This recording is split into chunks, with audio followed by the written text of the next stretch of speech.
I didn't expect it to go in that direction. I was so excited about how I was using it, and a couple people in some forums had seen a couple screenshots of what I was doing, and someone said, "If you make a course on this, I will give you money." And then a friend of mine was like, "This is a lightning in a bottle moment. You need to start a YouTube channel." I was like, oh, "YouTube, I don't know." What does it really take to become successful as a creative professional? There are a lot of destructive myths out there about how creative businesses are supposed to work. That's why get any two creatives together in a room and it's a foregone conclusion that the conversation will turn to money and the nitty-gritty reality of how to build the financial stability, time flexibility, and autonomy that make true creativity possible. I'm cartoonist and creative business coach Jessica Abel. In my own life, the studio visit back-channel conversations with other artists where we share our insights and hacks, anxieties, and red flags have been critical to any success I've achieved. And now I'm bringing that conversation to you. This is The Autonomous Creative.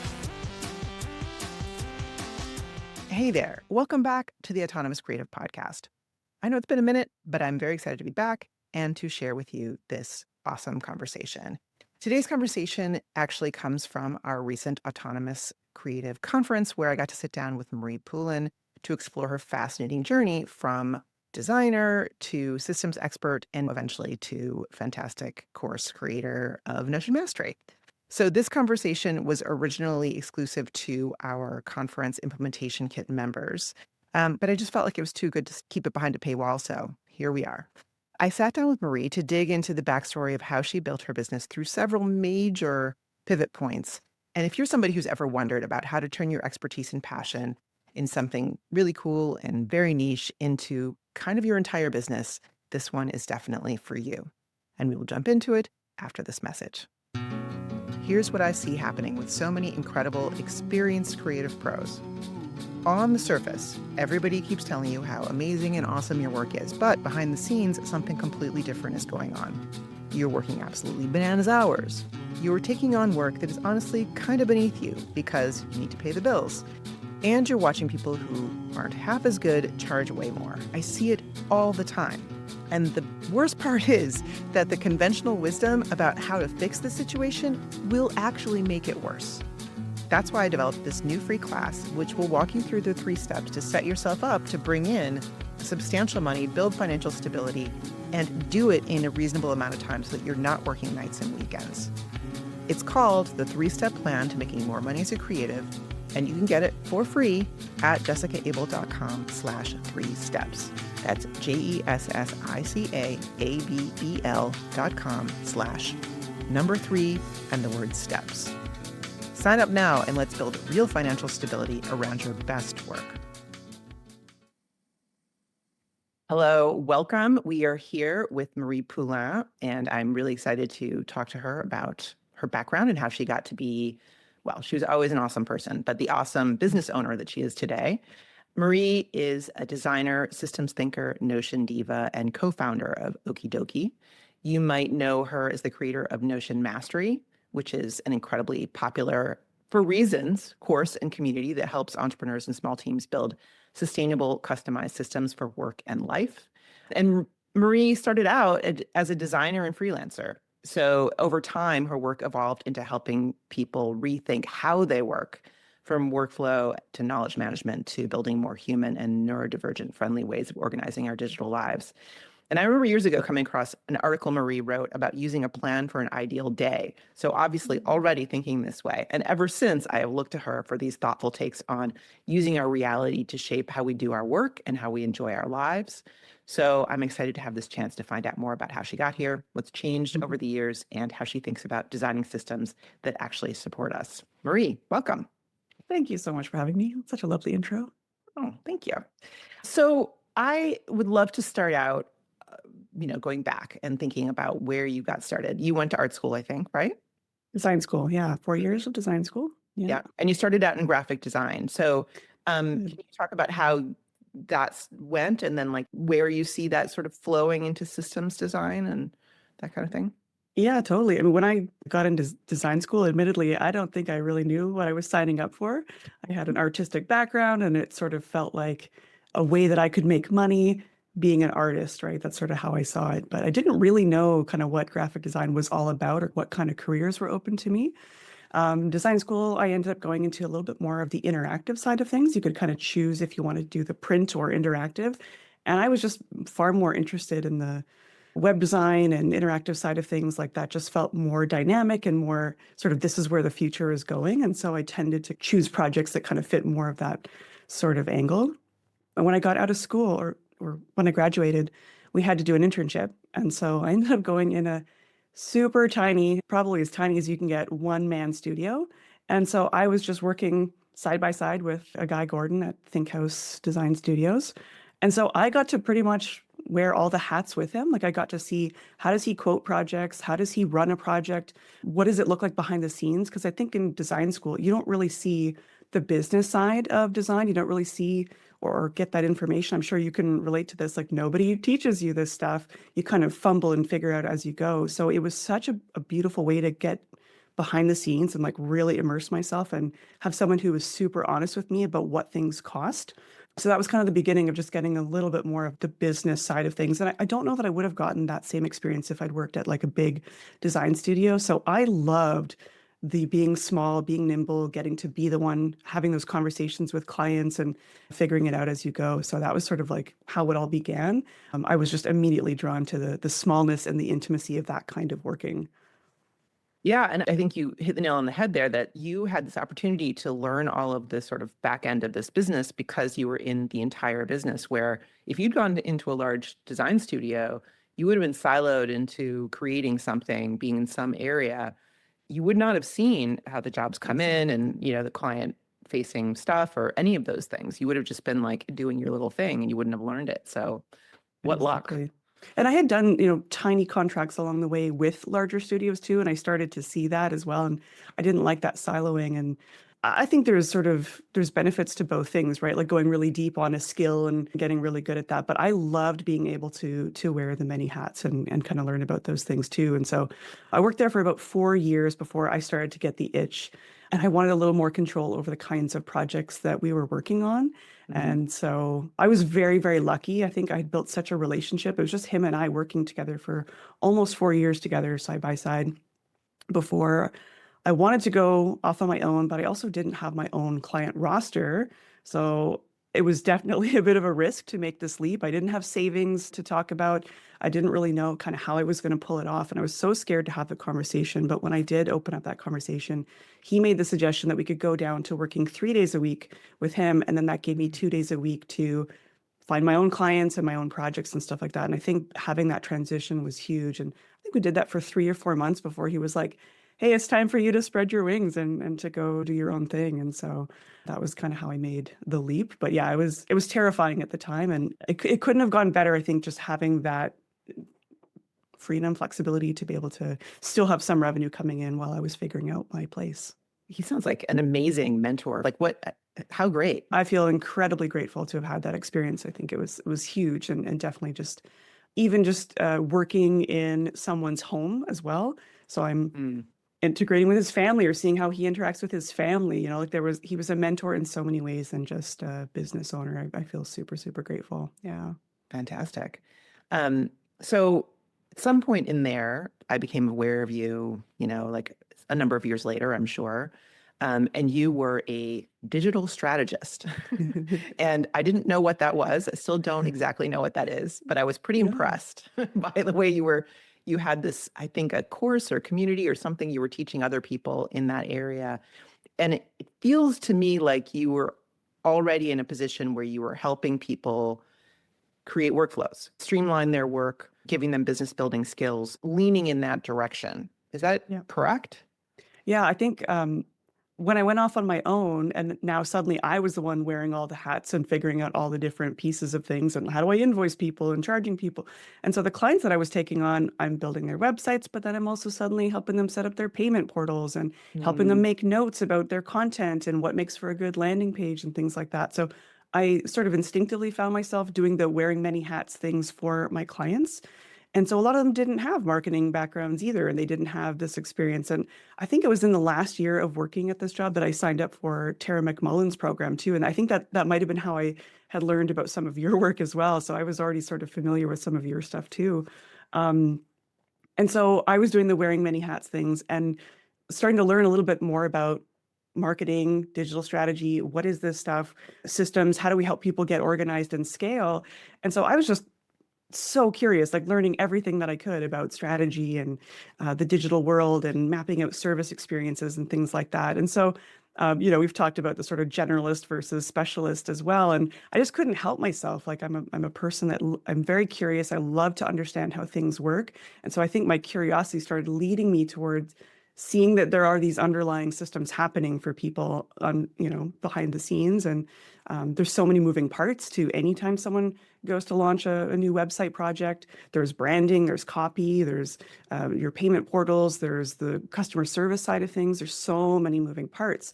So it started to get to be that if I could help someone not just relaunch a website and a brand, but I could help give some insights into what this bigger picture looks like and some things that they should be thinking about, my project started to move more from like 3-month web design projects to these year-long projects where I'm working alongside them through this whole process. And that started to become the way that I worked, was like, see me as your digital strategist. I'm going to help you make decisions along the way about what kinds of things to launch.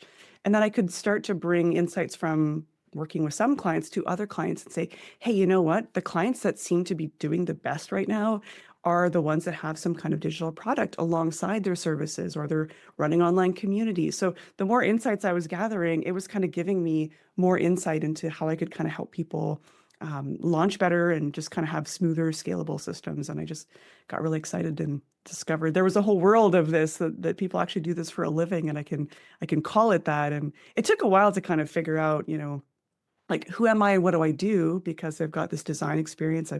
I've got some marketing experience. I'm good at copywriting. Like, I've spent so much time sort of honing these different skills. So it took a while to figure out how to frame it and what to call it. But digital strategy kind of seemed to be broad enough that it could encompass a lot of those moving parts. So yeah, and then at some point decided that, hey, maybe this is something I should share with other designers, because I saw a lot of other designers struggling to get the kind of budgets that I was getting for my design projects. And it was like, what's the difference between the projects that I'm working on and some of these designers? Well, it's being a strategist as well, right? You can't just charge that amount for a simple WordPress website. There's the sort of partnership and the strategy that's happening behind the scenes. So that kind of became, I don't know if it's just instinct or just the way that I operate, that I was just excited about those things and wanted to help them with that. So that kind of became my thing and the beginning of my love of systems. Yeah, I mean, you are a teacher, a sharer, somebody who, like I very much vibe with this, where I'm like, I learn a thing and I instantly want to teach it to some, I'm like, I see Yeah. people who need it. I see how I want to bring this out into the world. And sometimes I have to resist the impulse. Just because you can, it doesn't mean you should. Yeah. Yeah, Yeah. not always the greatest idea. And I'm sure many people here identify with that, because I talk to people all the time who have these bodies of work, this deep expertise, which you just described developing that. Basically, you come in as a designer with some sort of side skill sets that come from working in a very small design studio that you wouldn't have gotten if you'd been in a bigger design studio. And then you start drawing connections between those things and learning things. And through working with clients, your expertise level goes up very quickly, right? And so you have this much more cohesive thing that you do. Well, the problem then, right, is, as you just said, like, how do you describe that? What's it called? And then if you can't figure out what it is that you're doing, you can't sell it, right? Exactly. Yeah, I would say that. I think that was a challenge of mine for a long time, and I was always kind of trying different taglines and testing how do we package this, and it's almost like a lot of those projects and clients. You start with one small project, and it tends to grow into something larger. And so I was like, can I even sell that larger thing, or do you always have to kind of start with a small relationship? So I was always kind of experimenting with, what does the engagement look like? What's the thing that kind of builds trust and gets them a quick win, or as quick as you can when you're dealing with a web design projects, which I think people often come in with one idea of how long that's going to take, and then they're like, oh, wait, I didn't really think about my identity, my branding, maybe I need that too. And so it would just sort of inherently grow. And I thought, well, what if like I couldn't think of a single web design project I'd worked on that didn't grow at least twice in terms of timeline or scope. And so instead of trying to keep nailing the scope, I was like, what if I actually design my services with that in mind? Like, what if we did a retainer model and we're working, at a certain pace? And so I was just always having to experiment with that because everyone you work with is different and they've got their own lives as well as this side project that they're hiring you to work on and stuff like that. So yeah, it was something that I definitely did, like made lots of pivots over the years in terms of what do I call myself and what kinds of projects and even like who's the best kind of client where it feels so aligned and so easy, where others it feels really, really challenging. So that's definitely something I had to work on over the years, big time. And what does your process look like to work on that? Were you doing interviews? Were you like just throwing it out there and see what happens? Like, how did you go about testing these different ideas? Yeah, I think it was maybe more like intuitive, gut based, or just how people would reflect back their experience of my services and even like what language are my clients using, right? Because most people aren't like Googling digital strategist, right? So that's something to consider is like what's the language that is showing up on your website versus how it gets kind of packaged. And so it was always just sort of tweaking copy and kind of just making some adjustments and seeing what resonates with people and what connects. But I didn't have like a formal process for that. It was just sort of like an intuitive hit on, okay, is this landing? Is this working? When I say this, are people like, what's that? And it took a bit of time for sure. Yeah, I mean, I think if you're really paying attention and listening in like sales calls and you're listening when you meet people in person, because I know you used to go to a lot of conferences too, there's Yeah, probably a yeah. lot of opportunities that you had to just kind of talk about stuff and listen to how people are like when they try Responding to kind of. explain it to the next person who shows up in Yes, the I group, love that. what. I love that exercise. How does your friend describe you? How does someone in your industry describe you? And that can, I think, Mhm. give you a lot of insight into how to talk about what you do for sure. Yeah. So there are a number of years where you are a digital strategist working with clients directly, probably still doing that, but then you also start taking on clients, students yourself who are learning what you do. So then you start developing curriculum and you start developing systems for them to learn this. How much of a change was that for you? I mean, Massive. yeah.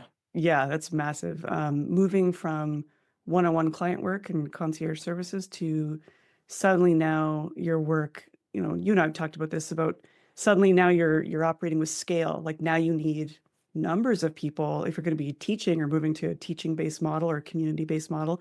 Suddenly now you're not just selling to one person at a time or a handful. Like now you kind of rely on dozens, hundreds potentially, depending on your price point. So the marketing model is totally different. Where your energy goes is totally different, right? Like creating curriculum is, to me, is like a very brain intensive process, right? Like producing material that is, you're capturing it and either recording it or writing it or whatever, like to get that sort of feeling polished is a pretty time consuming and energetic process. Hmm. Um, and then you're But still just the marketing. beginning, right? That's It's just the just the beginning. beginning, right? And you don't know that at the time. And I think that in some ways you kind of almost you don't want to know what you're in for sometimes.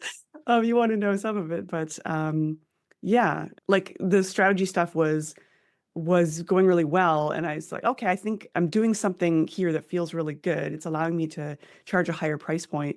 What if I could show other designers how to do this? And so before I'd even made the curriculum, I actually made the pitch. And I'm a big fan of doing this. I think Tarot too calls this like living room strategy, right? Mhm. Um, I was sharing my sample proposals on Facebook groups. I was like giving people examples of here's how much I charge for that. Here's how I run this and sort of sharing a lot of my behind the scenes stuff with people in Facebook groups. This was way back in the day when Facebook groups were way more popular.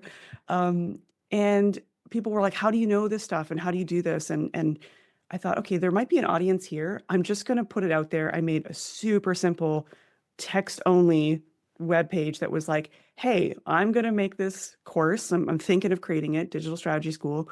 It's going to cover these core topics. It's going to teach you how to do this, elevate your pricing, da da da. Is this something that you would pay for? And I think the beta version of that program might have brought in $10,000 in a couple of weeks or something like that. And I had no list at the time. Like that was the beginning of my list building. And I was like, oh, okay, there's a demand for this. And people have paid money for a beta that I now need to create. So there was a fire under my butt to create that. So I hadn't created a ton of content. I kind of knew loosely what I wanted it to look like. But so very quickly I had to, yeah, kind of pivot into, okay, now we're creating curriculum. How do I balance my client projects with this new model, right? So that was me learning, okay, how I'm entering a place where I don't know how this works yet. I've seen my clients do it, but I don't really know what it looks like. So there was a lot of burnout and experimentation during that process while I was trying to figure out what's realistic in terms of that transition of moving away from client work and moving toward this teaching model. So, I mean, that took a couple years, I think, of like finding that sweet spot of how many clients can I realistically take on? And I think one interesting creative way that I found to support me in that transition was I would take on clients I would pitch them on how about for a reduced rate, you let me document our entire client project and share this with my students so that they get to be a fly on the wall. They can see our email communication, they can see the proposal, they can see when the client is pushing back and wants a change and the scope needs to increase, like all of that, the students would get to see. And people were, yeah, no problem. That sounds great to me. So I thought that was a cool way to actually help me build content, not out of nothing, but it's like, hey, watch me do a project in real time and you can kind of see how this works. So that was like a sort of a random dash of creativity there that I thought that might be a cool way to kind of make the work Yeah, brilliant. I all the love it. time. That's a great idea. At the top of the show, I invited you to a new free class where I will walk you through the 3 steps to make more money as a creative without adding to your load or trying to cram in more hours. I developed this class because I know, even after so many years of developing your creative expertise, it is really hard to feel financially stable. You know how taking on more work feels safer in the moment, but once you're in it, things can start to totally spin out of control? You're trying to juggle all these different projects, but you can't get anywhere because you're constantly starting over from scratch. You deserve more than saying yes to whatever pays until you're too slammed to think. In this free class, I will show you what actually creates stability. And good news, it is not churning out more content or posting all day long. Sign up for free at jessicaabel.com/3 steps, and let's build a business as brilliant as you are. I think it's probably right in this period when I think we'd been aware of each other through Tara's group for a few years. But like at this point, you talked about your ideal week calendar and shared that. And I think, I can't remember exactly, but I think it was like a really strong influence on the first time I created that within the Creative Focus Workshop, where I was doing something that I think initially I called the ideal week and later called the aligned week, because for me, and for my students, generally speaking, the idea of an ideal week set up a bar that was easy to miss and feel bad about it. Crappy about it. Yeah. And it's never what you've meant by it. I mean, you've always used it in this way, and I'd love you to describe it a little bit more, but this way where it's like, here's how time blocks can work in order to support my energy levels and so on. And this is the kind of work I'm going to do here, here, and here. And I've evolved in a slightly different direction using templates and being able to swap things in and out and whatever. But I think it really was inspired by that initially. Can you describe a little bit how you think about, you can talk about it now rather than then, but I know you still teach this. I mean, that came out in 2015. I think I wrote that article and it was like one of the weirdly viral moments. Like I think Medium shared it or something like that. And suddenly it got a lot of attention. I think a lot of folks maybe have known me from that article. And I think for me, like figuring out that ideal week thing was the key to kind of getting out of the burnout that I was feeling, where I'm like, now I'm teaching an online course. Now I have to grow this. Now I'm marketing. I still have clients. There was so much going on and there's so much context switching going on, which obviously, destroys creativity. So I needed to find that way to feel some sanity in that. Like, how can I sort of devote different blocks of energy and time, and when do I seem most lit up to be able to do that kind of work? And I was just sort of noticing my own patterns in that. And I've been researching productivity stuff forever because I just never felt like I was on top of my stuff. But a lot of that traditional productivity advice just like didn't really work for me. I've since been diagnosed with ADHD, which I have no problem, sharing and talking about. But I think that was a big part of it, is like that structure for me is so essential for allowing me a container to work within. So I think that time blocking can look very different for different people. It could be thematic, right? It could be I work on these types of projects. It could be I work on low energy activity or that sort of thing. And so I think that's going to look different for everyone. But to me, it's just a template or a framework for giving me a starting point so I'm not making decisions from scratch every single day. It's like, okay, Monday tends to be more administrative. I know that, and I'm going to do really annoying email stuff in the morning. It can be a little bit predictable when the work itself can be unpredictable. So that's just kind of how I see it. Is just like it's just a like a menu or an itinerary of like here's a suggestion for how you may want to spend your day, and it's just a starting point. And I've made, tweaks to it over the years for sure, but I'd have to say on the whole, it's pretty standard for me. Like I definitely feel that the Monday administration, the Tuesday is like planning the content, Wednesday's creating the content, Thursday's more marketing. So it has like a very high level feeling to it.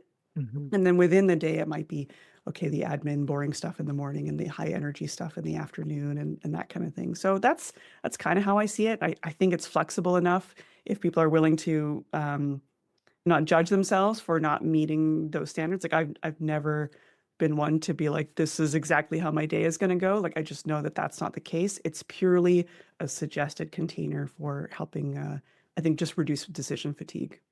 Yeah, and I think it's great for that. I love it and I've always seen it that way from you, but I feel like there's definitely people I've worked with who I don't feel like I know. There are people I've worked Yeah. with who they look at this as literally the ideal. And if they're missing, like if they don't use this chunk of time for this thing, then they are failing, and that this is Yeah. like a problem that they need to solve. Yeah. So I like that sort of flexibility, but I feel like also in that period of time, and this is before you pivoted into Notion stuff, um, I remember you still talking a lot about just being over capacity, just overload.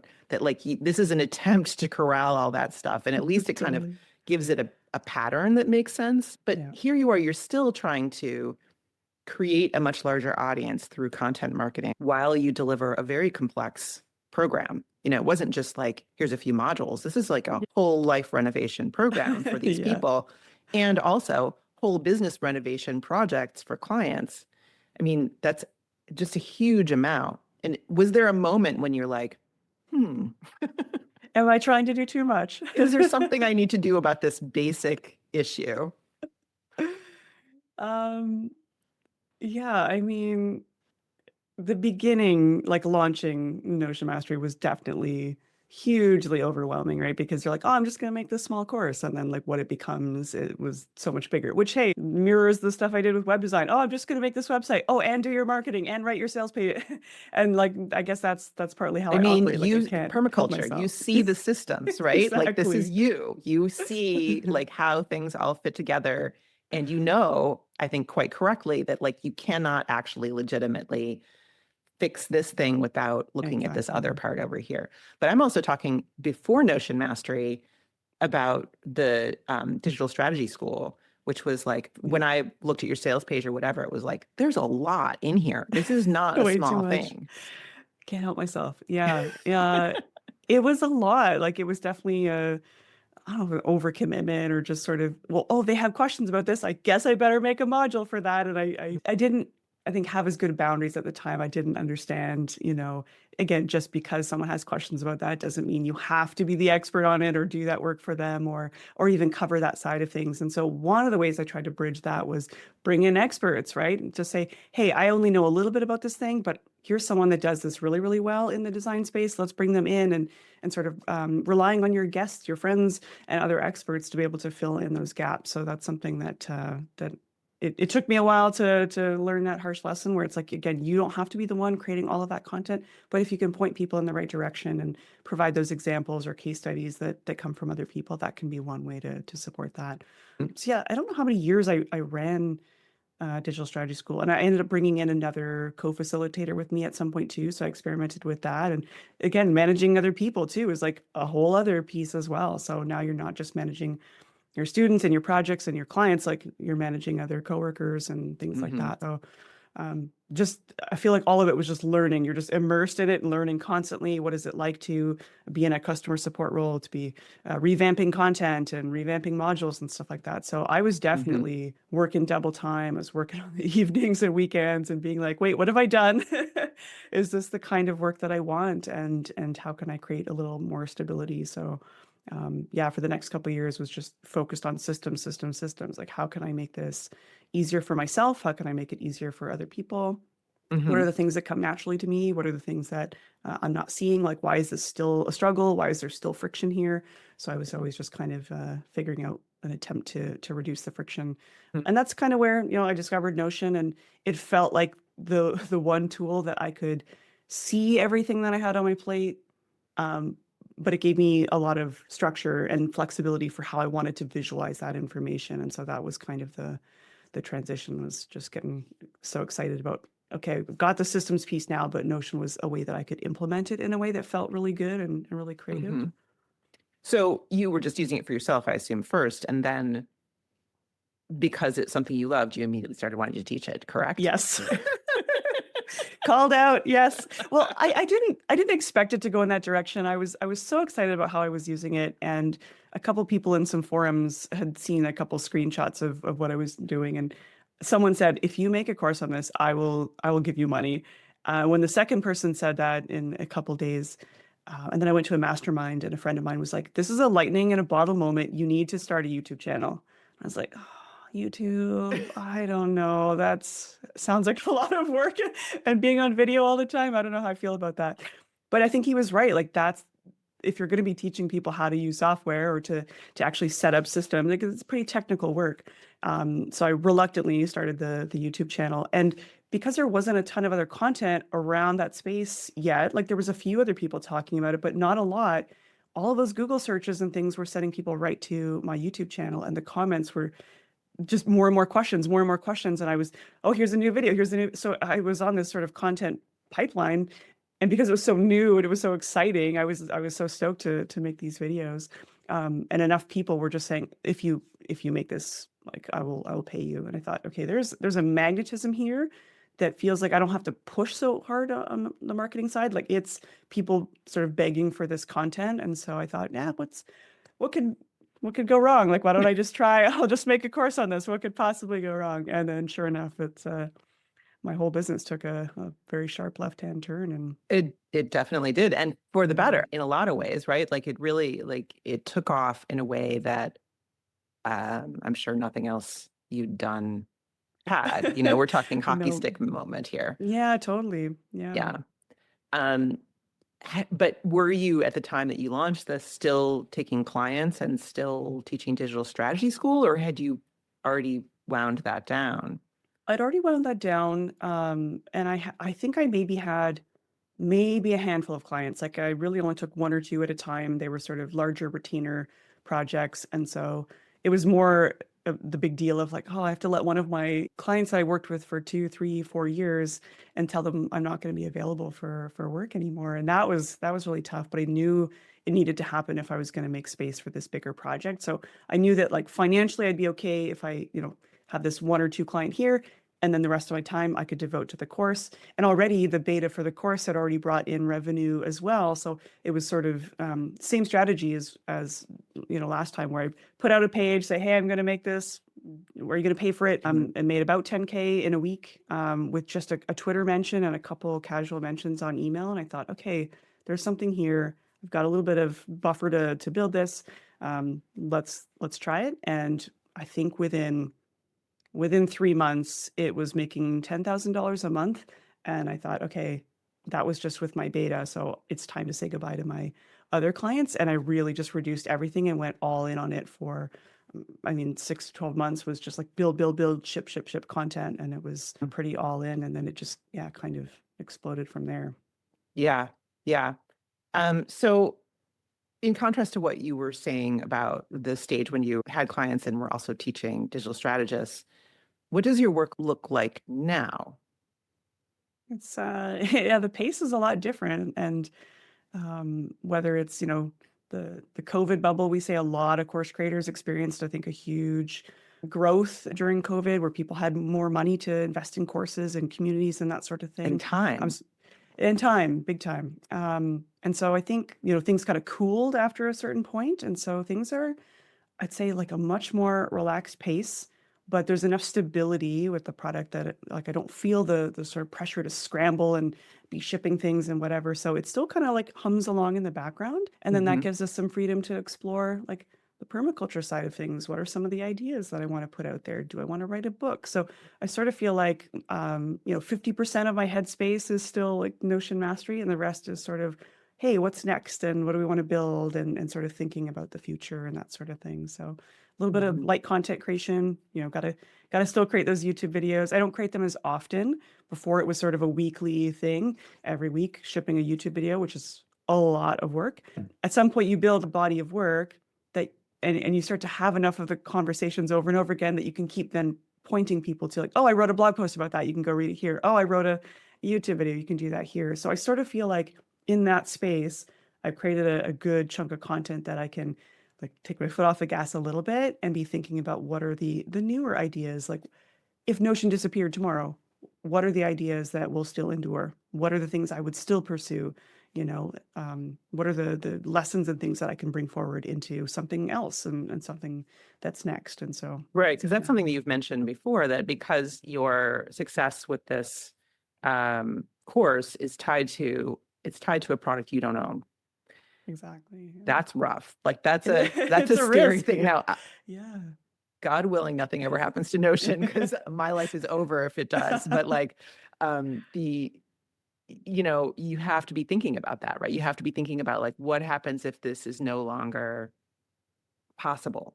Yes. I mean, it's a huge risk because Notion's a fast moving, fast changing app. Like, suddenly AI, suddenly there's like other features that they're prioritizing. And there can be times where maybe you don't agree with the product direction or things get buggy and things are out of your control and you're teaching something live and there's bugs happening live. And you have to be like, oh, FYI, like this app could be kind of buggy. That's part of the process. So there's things like that um, in some ways, I think it's made us able to roll with the punches a lot and even bake some of that into our onboarding, like improving our onboarding so that people know, hey, just so you know, like this is a very rapidly changing application. You might log in one day and the interface looks a little bit different. And so if that gives you anxiety, this may not be the tool or the app for you. So, I mean, yes, it's definitely a big risk that we took to kind of, hitch our wagon to that. And that's where I think now we're sort of looking at how do we diversify the ideas that we've brought to this course such that if it did disappear, like it's still relevant that we can talk about like you still need to understand your workflows and how you work and what your processes are regardless of what technology you're using. So how can we speak to the principles behind how you map out your workflow and that sort of thing, and Notion just happens to be a wonderful tool for expressing it. That's kind of how we're thinking about it and how we shape our workshops so that they support Notion, but it's almost not 100% Notion dependent. Yeah, that makes so much sense. I feel like there's clearly a through line in your work that predates Notion that has to do with understanding how things fit together systematically, how there are interconnections between all these different things, and how to focus your attention through these different paths so that you get the result that you need, right? And you've found that Notion is a really excellent tool for that. But there are other ways, and Absolutely. you've done them before. Absolutely. Well, this was fantastic. Thank you so much, Marie. Where can Mm. people find out more about you and Notion Mastery? Yeah, I mean, you can find me on Blue Sky, and if you're on there at Marie Poulin. You can probably Google my YouTube channel at Marie Poulin. I pretty much own all the at Marie Poulin handles. Notionmastery.com and We Are Okie Dokie is my company website with my husband. Thank you so much. Yeah, thanks for having me. And now we have some time for Q&A. So where did you learn about permaculture and how did you make that the connection between Mm. permaculture and helping people? Yeah, like when I moved to the Sunshine Coast of British Columbia 7.5 years ago, I moved into a property that had tons of gardens and trees and all sorts of things, none of which I knew how to identify or take care of. And so suddenly moving from the city to um, this very rural area that I knew that I just wasn't going to be able to take care of the land, and I didn't really know what I was doing, and I didn't, didn't want things to fall apart. And I just saw a poster for this permaculture program, and I think on my presentation I had that quote on there. It's like learn how to become a more conscious designer of your life, land, and relationships while saving time, energy, and money, or something like that. And I was like, that's a very compelling statement. I don't know what this is about, but I was just so drawn by that statement. And so I signed up. I was just thinking, again, I didn't know what permaculture was. I have a habit of like signing up for things where I don't fully know what I'm in for, and just throwing myself into it. I did that with like acting classes. I'm like, I don't know, that sounds cool. Glad I didn't know what I was signing up for. And so it was a 16-month long program, and every month you're learning in place, like you're learning in a forest with other people, and you're doing all these exercises and things outside in community, learning in a very dynamic environment with two incredibly dynamic teachers. And I was just so pulled in by their energy. Obviously, just very experienced teachers, everything very tactile, very hands-on, to feel like a beginner again. Like I felt kind of stupid, but again, I love throwing myself into situations where I feel kind of stupid, where all of these people are very experienced gardeners to some extent, and I knew nothing about like really basics of compost and things like that. So I was just lapping it in, and I just loved everything that I was learning, and loved the emphasis on people and community and social systems. It wasn't just about the land, but it was just about how do you build sustainable communities? How do we make sure people are supported and can live in right livelihood, and can make a living doing what they're good at, and that sort of thing. So it felt so people focused. Um, I was just immediately seeing how these concepts were so much more applicable beyond the garden. Like so many of them felt exactly tied to business lessons, like the 80-20 rule, right? And it's like making the least change for greatest effect. So I like the framing of the principles and the concepts, and they felt immediately relevant to business. And I thought, yeah, what if we could bring more of this into everyday conversation and just make like almost normalizing these permaculture principles, because I think they're just nature knows what's up, and I think there's so many lessons that we can learn from nature that can influence other parts of our lives. So yeah, Yeah, it's and talk about systematic thinking, interrelated ecosystemic kind of way of looking at your garden and nature, seeing how you do one thing here and there's an effect over there and all that kind of stuff. It's just like exactly. it's like a filter or mindset kind of. It was like just, yeah, tickling my systems brain. I was like, oh, this is just systems, but like in nature and society, of course, it all connects. Yeah. Yeah, yeah, exactly. Yeah. Okay, Charlene asks, what's your take on the advice to focus on one thing in business, especially when you're a creative multi-passionate? Oh, Charlene, that's a I see you. great That's a great question. And I think even like Jessica, I think you and I chatted about this on our podcast episode with you.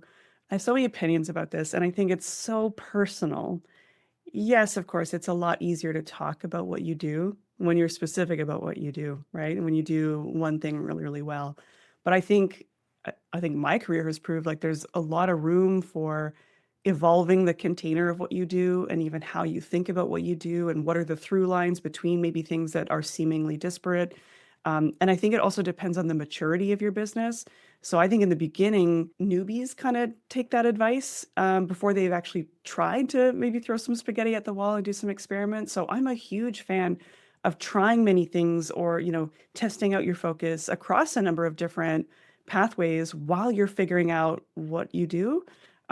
Again, that's just my personal experience, because yeah, a creative, multi-passionate person with ADHD who's like, oh, new shiny, this is very exciting. And I know that if and when I'm very passionate about something, people pick up on my energy. And like when I got excited about Notion, people are like feeding off my energy, because I'm like, oh, how do you could do this? And I have to like really rein in my excitement. So I know that I can get buy-in on my excitement and my ideas when I'm really enthusiastic about something. And I'm not only enthusiastic about one thing. That, of course, you do have to balance with like, how do people describe what you do and how do they find you? Is it like, oh, she's my friend that does baking and does this and does design, and like it gets a lot more challenging. I And think it's capacity. yeah, capacity 100%. It's like, how do you become an expert if you've only got like a couple minutes every week or hours every week? So of course there's a little bit of a balance. Yeah. So yes, I believe in some aspect of focus, but I'm also a big fan of that sort of like T-shaped expertise where you're going maybe deep on one thing, but you're still kind of giving yourself room to kind of go a little bit more broad while you're figuring out what your thing is. Like at some point I had to make the choice, do I want to be known as the Notion person? Like, am I going to wear that hat? Like, am I going to pivot my copy to that? And it was a very conscious choice to do that. It was a risk. Doesn't mean I couldn't do those other projects if someone came to me for something different. But from a marketing perspective, it obviously makes it easier.